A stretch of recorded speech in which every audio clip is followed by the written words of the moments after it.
क्या दूसरे के मन की बात को जान लेना, कोई इंसान हमारे बारे में क्या सोच रहा है, इन बातों को जान लेना क्या संभव है? तो इसका उत्तर है हाँ। 100% तो नहीं, लेकिन किसी हद तक आप किसी के भी मन की बातों को जान सकते हैं, समझ सकते हैं।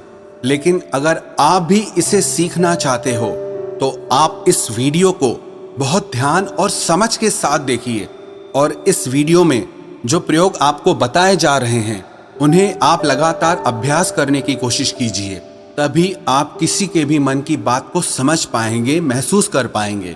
वैसे ये सब प्रयोग आपको कोई बताएगा नहीं, क्योंकि बहुत सारे एस्ट्रोलॉजर जो ज्योतिषी हैं वो यही सारे प्रयोग करके आपके मनोभावों को जान लेते हैं। आप जैसे ही उनके पास जाते हैं वो पहले ही आपके मनोभावों को पढ़ना शुरू कर देते हैं। आप अपने बारे में उन्हें थोड़ा बताते हैं और वो आपको आपके ही बारे में बहुत कुछ बता देते हैं। तो आपको लगने लगता है कि ये ज्योतिषी तो बहुत चमत्कारी हैं, इन्हें हमारे भूतकाल के बारे में, हमारे भविष्य के बारे में सब कुछ पता है। पर ये वास्तविकता नहीं है और ये कोई चमत्कार भी नहीं है। ये सिर्फ अभ्यास की बात है जो उन्होंने किया है, और उसी से ही वो आपके मन की बातों को जान लेते हैं। अब वो तो आपको ये सारी बातें नहीं बता सकते, क्योंकि उनका घर और उनका बिजनेस इसी से ही चलता है। तो आइए अब हम शुरू करते हैं कि इसको किया कैसे जाता है। सबसे पहली बात है कि अगर आप किसी के मन की बात को जानना चाहते हैं तो उसके लिए आपके मन का शांत होना बहुत जरूरी है। थोड़ा ध्यान से समझना इस बात को, तभी आप इन प्रयोगों को सक्सेसफुली कर पाएंगे। मैं आपको एक कहानी सुनाता हूँ। एक जैन फकीर हुए जॉर्ज गुरजिएफ, उनके पास जो कोई भी शिक्षा लेने आता था वो उन्हें सिखाते थे कि तुम शब्दों से नहीं, मन के भावों से बातचीत करना सीखो। इसे टेलीपैथी भी कहा जाता है, जो बिना कुछ कहे एक दूसरे के साथ मन ही मन में बात कर लेना। कई बार आप लोगों ने महसूस किया होगा कि आप किसी के बारे में सोचते हैं और वो इंसान आपके सामने आ जाता है या उसका फोन आ जाता है। कहीं ना कहीं आपके मन की बातें उस तक पहुंच जाती है और उसके मन की बात आप तक पहुंच जाती है। तो जो जैन फकीर थे वो अपने सारे शिष्यों को एक प्रयोग सिखाते थे कि तुम अपने आप को एक कमरे में बंद रखो और एक भी शब्द नहीं बोलना है, किसी से कोई बात नहीं करनी है। सबसे पहले तो तुम अपनी वाणी को शांत करो। जब तुम्हारी वाणी शांत होगी तभी तुम्हारा मन शांत होगा। हमारी वाणी ही हमारे विचारों को शब्द देती है, आवाज देती है। पहले वाणी में शांति आएगी, फिर विचारों में शांति आएगी। फिर जब धीरे धीरे उन शिष्यों का मन प्रयोगों के द्वारा शांत होने लगता था तो गुरजिएफ क्या करते थे, अपने मन में एक शब्द बोलते थे, जैसे कि गुलाब का फूल। और जब तक वो शब्द उन शिष्यों को सुनाई नहीं देता था वो उन शिष्यों से इसी प्रयोग को लगातार करवाते रहते थे। वो एक ही कोई शब्द अपने मन से बोलते रहते थे और उस शब्द को धीरे धीरे वो सारे शिष्य आसानी से सुन लेते थे, बिना मुंह से कुछ भी बोले। आप कहोगे ये सब बकवास बातें हैं। ये बिल्कुल भी बकवास बातें नहीं है, ये प्रूव्ड साइंटिफिक बातें हैं। बहुत लोगों ने इस पे प्रयोग किए हैं।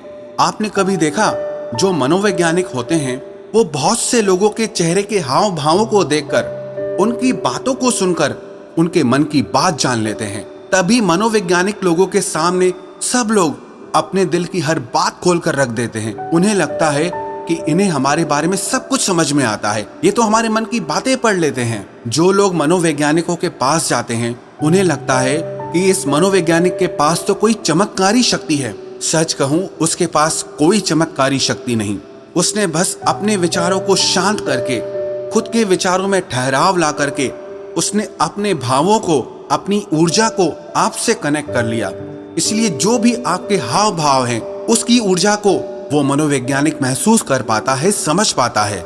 सीधा सरल सा सूत्र है कि जब तक आप बोलते रहते हैं सामने वाले सुनते रहते हैं।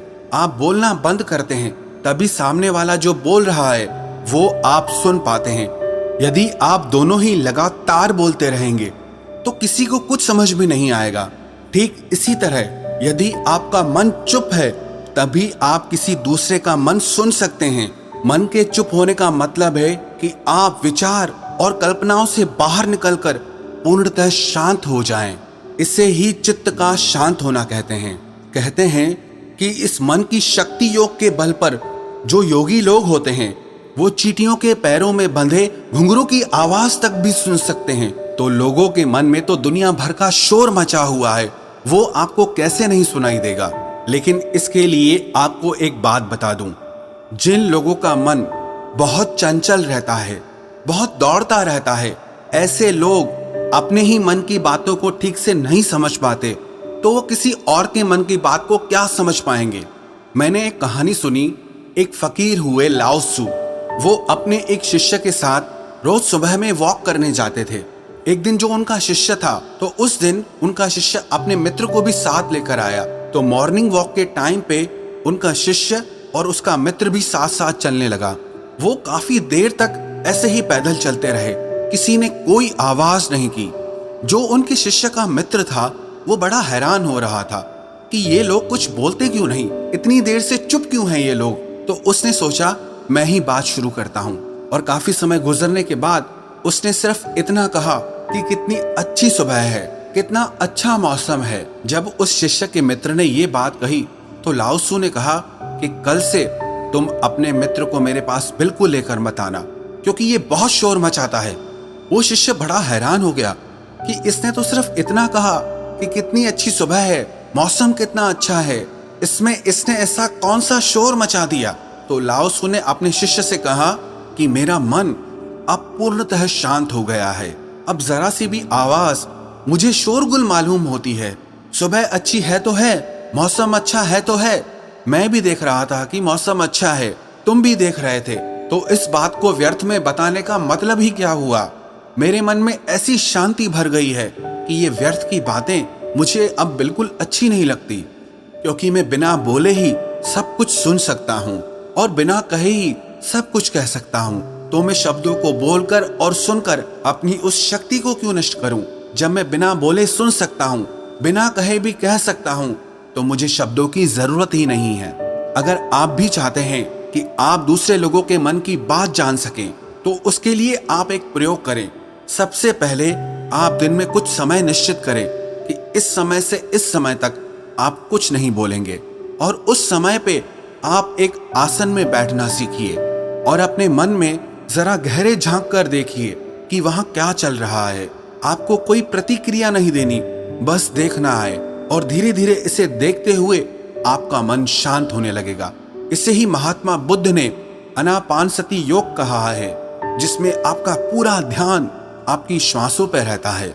इससे आपके मन में पूर्णतः शांति आ जाती है, और जब आपका मन पूरी तरह से शांत हो जाता है तो आप अपने आसपास में हो रही चीजों को, लोगों को गहराई से देख पाते हैं, गहराई से समझ पाते हैं, सुन पाते हैं। एक शांत चित्त वाला इंसान बिना कहे भी सामने वाले की हर बात को समझ लेगा, और वो जो कह रहा है उसकी झूठी बातों में वो कभी नहीं फंसेगा, क्योंकि एक शांत चित्त वाला वो सब कुछ सुन सकता है जो एक साधारण इंसान कभी नहीं सुन सकता।